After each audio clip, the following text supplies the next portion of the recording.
Alright, I'm gonna do a video of the exhaust sound. This is with the stock catalytic converters. These cars come with two catalytic converters. Then you got two pipes going into one, and then one pipe going into one muffler, then coming back out to two pipes again.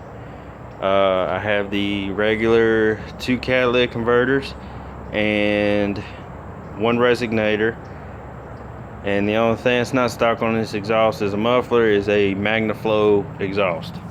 So we're gonna see how this sounds, and then once I do that, I'm gonna cut off my converters, and then I'll make a sound video out of that. So stay tuned.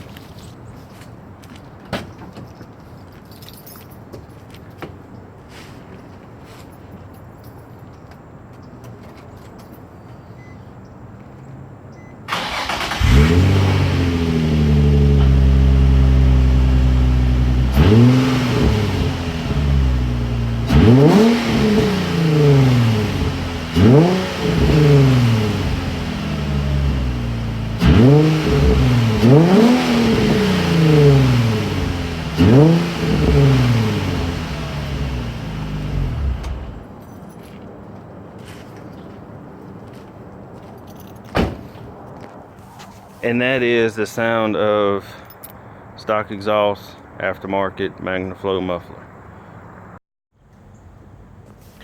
Okay, back again for the exhaust test. I got the catalytic converters removed. I was gonna go ahead and gut them out, but that didn't work out too well. If you can, maybe if you can cut them off and then run some down pipe, you can. But what I wanted to do, I just wanted to try to gut them out and, you know, be done with it, so I can still have my original exhaust, just less restriction.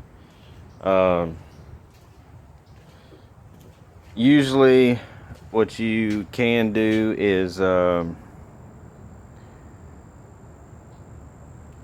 get a rod and gut them out with a hammer, but in this case it wasn't so simple. What I had to do, I had to cut just past the lip right here. I had to cut all the way around, remove the end piece, and remove this big lead chunk. Don't know what the hell it's for, because I have an O2 sensor that goes before and after the catalytic converter, and there's nothing else behind. There's nothing else other than this. You know, after this O2 sensor, that's it. There ain't no more. So I don't know why they put this in there. I guess for extra clean emissions. I really don't know, but I went on ahead. I had to cut this and remove a big lead chunk. I gutted this section out with a rod, no problem. The catalytic converter itself was gutted out. I just had a problem trying to get a lead chunk out, and this is what it looks like. It looks like this, and there's a little chunk like that goes on the end. But yeah, this is what was in there, and the thing is, you can't even see no light through it. I mean, yeah, it's mashed up right here, but there's still some holes. Smashed up right here, there's still some holes in there. But still, you still couldn't see through it. So I don't see the purpose of this. And before I cut it out, it looked like the exhaust was just moving over, like in between the gaps of this and the converter. It was just moving over like that. So what the purpose of that is, I really don't know. It's useless, if you ask me. I have the front wheels off, because my front struts came in, because I got a little clunking sound in my shocks. I already did the back. These are Monroe OEM Spectrum. I got both of these and a set of strut mounts. Come with the bolts for the struts, all for like $241 at Rock Auto.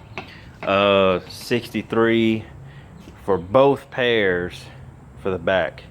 The back shocks, I got the back shocks come with the little rubber grommets and the bolts and everything else for like $63 from Rock Auto. This, everything you see here was $241 for the front.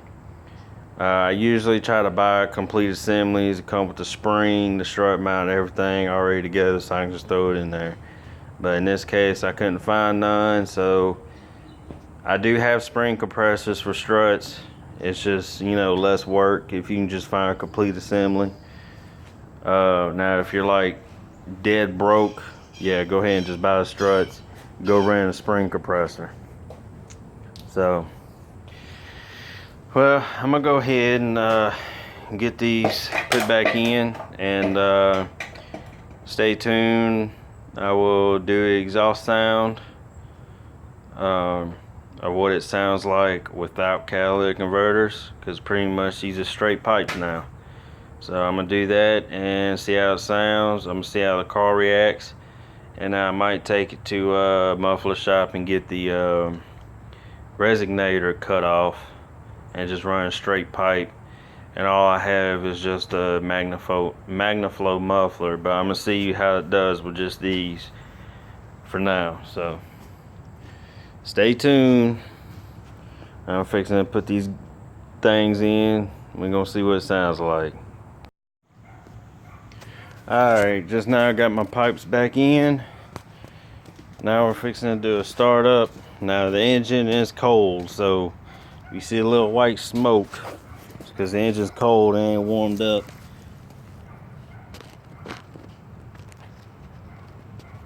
And just wait and see what happens.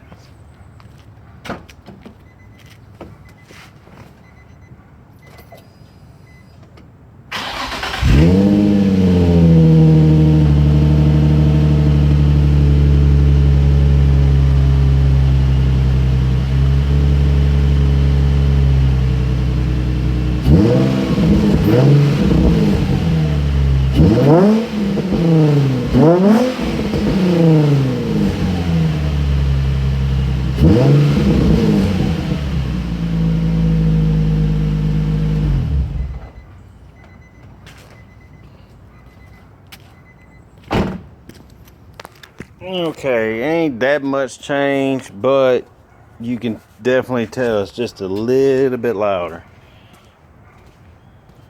I got a little oil leak going on.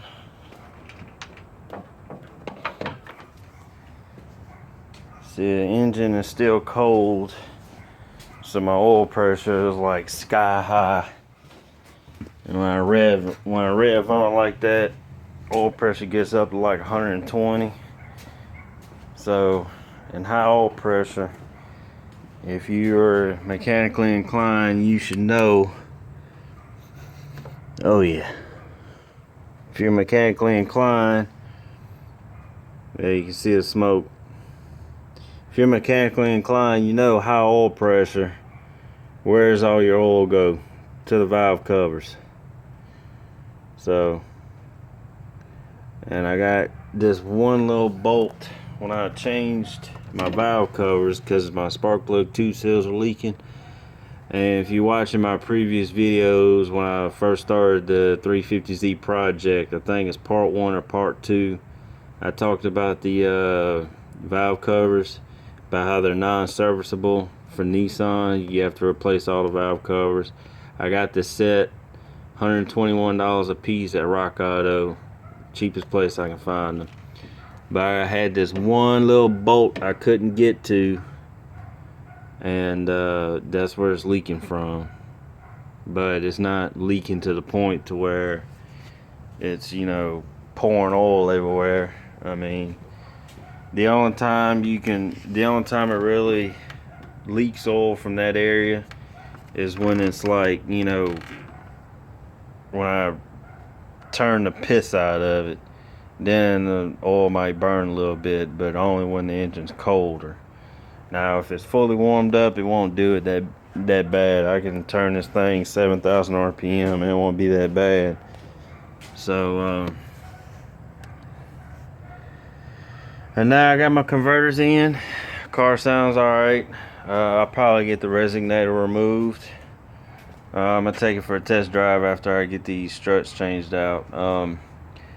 Just to give y'all a little quick how to do on the front struts for the 350Z. Let's see if I can. Alright, this little strut tower bar goes from one end to the other. These are 14mm bolts. Get you a 14mm, remove all 4 bolts on both sides. And up underneath, see that bolt right there? You got 3 of them. One is right there, one's right there, and you got one that's up underneath here. So that's why you gotta remove this.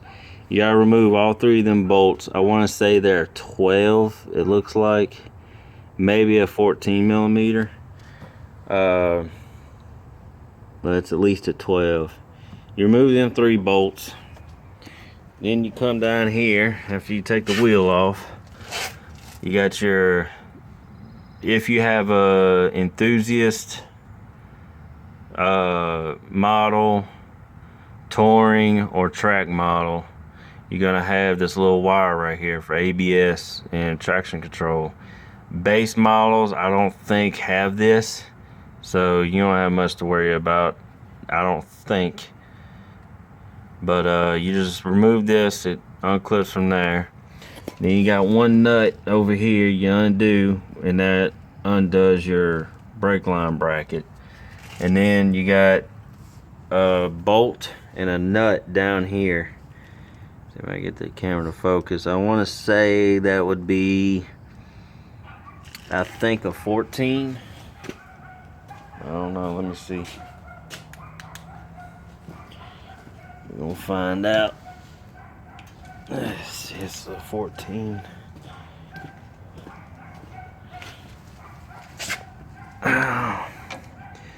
Nope, it's gonna be a 17 most likely. I want to say it's a 17.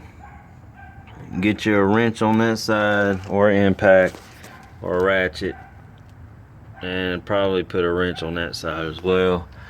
And then the whole strut is gonna come out, the whole assembly. You'll be holding the strut mount, and the coil spring. Now, if you're gonna do this yourself, if you don't have it already, you need to get, see if I can find the other.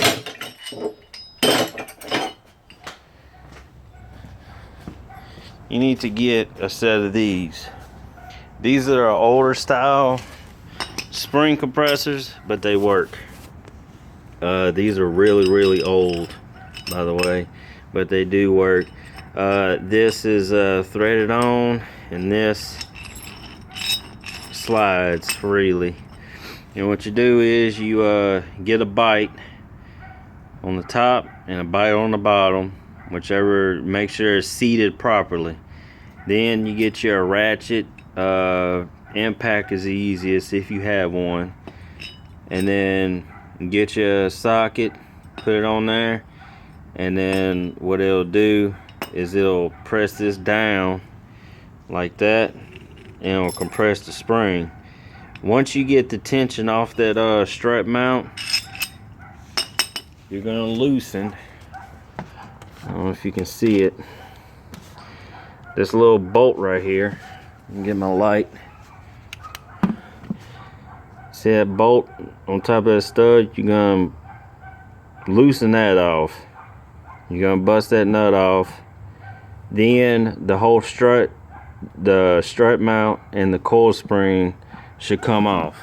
Now, note, when you take the coil spring off, keep the compressors on there, because you're gonna have to put them on a new strut. And do not, whatever you do, do not loosen that nut without a spring compressor mounted on the spring, because this has happened in the future. I hadn't seen it happen, but I've heard of it happening, and I've seen the aftermath of it happening. People would loosen that off, not thinking, and when they do, they're standing right over it, and the strut mount comes flying off along with the spring, and it'll hit them straight in the face. And you're asking for a broken nose, busted lip, black eyes, and everything else. So anytime you go to remove a spring off a strut, make sure you have a spring compressor on there taking the tension off the strut mount, because if not, when that shit busts loose, you will be in pain, and it could pretty much cause death depending on where it hits you at. Because I mean, if it comes flying off and you got one of them studs that hits you in your skull, I mean, you definitely gonna be dead from it. I mean, it's gonna be lethal. So be sure you get you a spring compressor. If you do not know how to do it, or if you don't feel confident enough to do it, be sure to take it to a professional. But they rent these at AutoZone, Advance, wherever. They're not hard to use. I can't remember how much they cost. I think I paid $100 for these long time ago. They're about 10 years old at least. So, but always make sure you have these when changing struts. The back end on these cars are shocked, so that you ain't got much to worry about. So, I'm about to get busy on this. I'll probably take this car to the muffler shop and get that resonator cut off and straight pipe ran. So, and then if I do that, I'll do a sound video on that. Until next time, guys, peace out and God bless.